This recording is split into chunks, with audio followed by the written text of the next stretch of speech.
माझे नाव प्रगती नवनाथ खंडेकर. मी आता 7वी ब शिकते.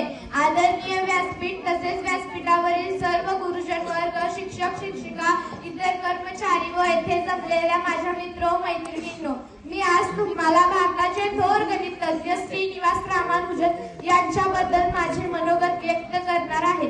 तरी ते आपण शांत चित्तेने ऐकून घ्यावे ही माझी नम्र विनंती.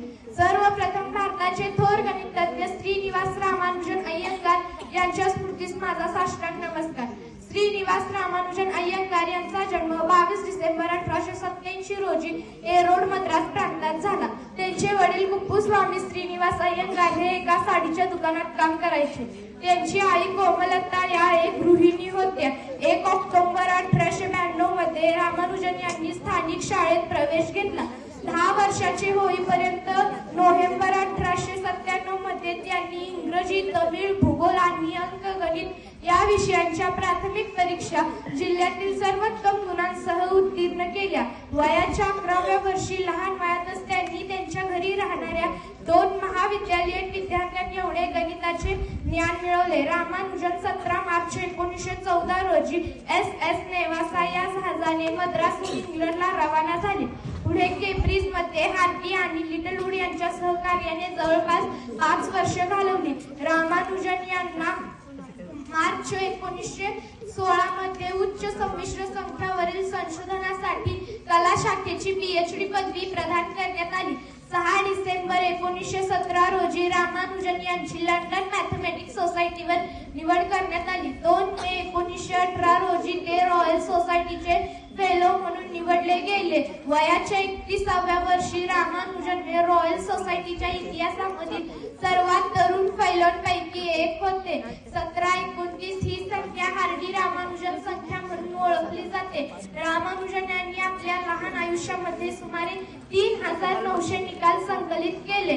1729 हार्डी रामानुजन संख्या ही संख्या सर्वात लहान संख्या आहे जी की 2 घनांची बेरीज म्हणून 2 भिन्न प्रकारे व्यक्त केली जाऊ शकते. रामानुजन यांनी जागतिक तसेच भारतीय गणितीय इतिहासामध्ये सखोल संशोधन करून गणितीय क्षेत्राचा पाया भक्कम केला आहे. श्रीनिवास रामानुजन हे त्यांच्या अद्वितीय गणितीय तेजासाठी स्मरणात आहेत.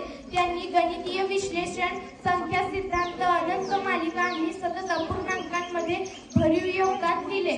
1919 रोजी रामानुजन हे इंग्लंडमधून मायदेशी परत आले. त्यांचे शेवटचे वर्ष हे अंथरुणालाच खेळून गेले. त्यांना क्षयरोग झाला होता. वयाच्या 33व्या वर्षी 27 एप्रिल 1920 रोजी त्यांचे निधन झाले. मृत्यूनंतर त्यांना अनेक सन्मान प्राप्त झाले.